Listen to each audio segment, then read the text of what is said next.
తెలివితేటలుంటే ఏదైనా సాధ్యమే. రామాపురం అనే ఊళ్ళో రామారావు అనే పెద్ద మనిషి ఉండేవాడు. ఆయనకు ఇద్దరు కొడుకులు. వారిలో ఒకరికి తన వ్యాపార బాధ్యతలను అప్పగించాలని అనుకుంటాడు రామారావు. అయితే ఇద్దరు కొడుకుల్లో ఎవరు తెలివైన వారో తెలుసుకొని వారికే వ్యాపారాన్ని అప్పజెప్పాలని ఆలోచిస్తాడు. దీనికోసం ఇద్దరు కొడుకులకు ఒక పరీక్ష పెడతాడు రామారావు. అందులో ఎవరు నెగ్గితే వారికే వ్యాపార బాధ్యతలను అప్పజెపుతారని కొడుకులతో అంటాడు.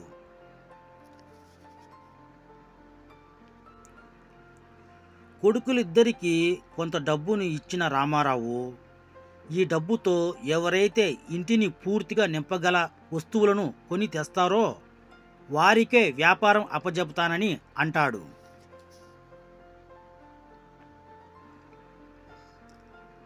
దీంతో తండ్రి ఇచ్చిన డబ్బు తీసుకొని ఉన్న పలంగా మార్కెట్ వైపుకు వేగంగా వెళ్తాడు పెద్ద కొడుకు. మార్కెట్లో ఉన్న వస్తువులన్నిటిని గురించి అడిగి తెలుసుకున్నాడు.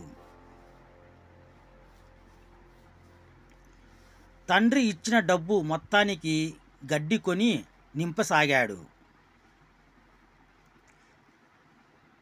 ఎంత గడ్డి వేసినా ఇల్లు నిండలేదు.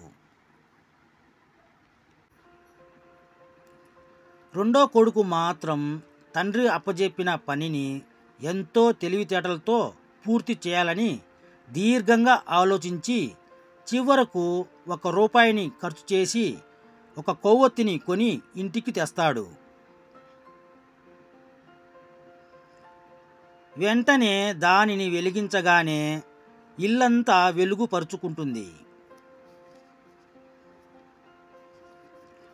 దీన్ని చూసిన రామారావు తెలివితేటలతో ఇంటినంతా వెలుగుతో నింపిన చిన్న కొడుకు ఆలోచనకు సంతృప్తి చెంది అతడికే వ్యాపార బాధ్యతలను అప్పజెపుతాడు.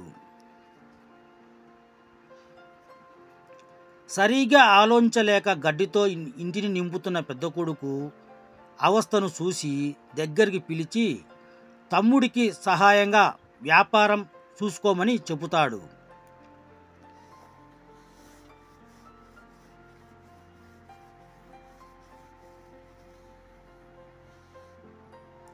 కాబట్టి పిల్లలు, ఈ కథను బట్టి మనకు తెలిసిన నీతి ఏమిటంటే తెలివితేటలతో ఎంత పెద్ద సమస్యనైనా సులభంగా పరిష్కరించవచ్చు.